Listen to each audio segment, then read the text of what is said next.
अस्सलाम वालेकुम व्यूअर्स। दोनों भाई तारा और सितारा, आप जानते होंगे मैं किनको कह रहा हूँ। शहबाज शरीफ साहब जो पेट फाड़ने की बातें करते थे, लड़काना की सड़कों पर घसीटने की बातें करते थे आसफ अली जरदारी साहब को।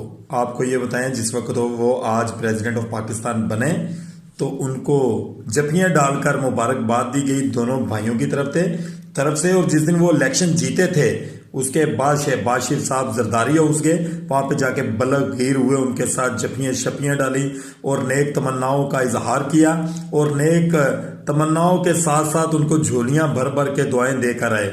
एक जरदारी सब पे भारी या सिर्फ एक जरदारी नून लीग पर भारी, क्योंकि जरदारी साहब ये बात बखूबी जानते हैं कि ना वो पीटीआई का मुकाबला कर सकते हैं, ना वो आने वाले दिनों में पीटीआई का मुकाबला कर सकेंगे। इसलिए उन्होंने कहा कि अपनी दौड़ इन दो तारा और सितारा तक रखी।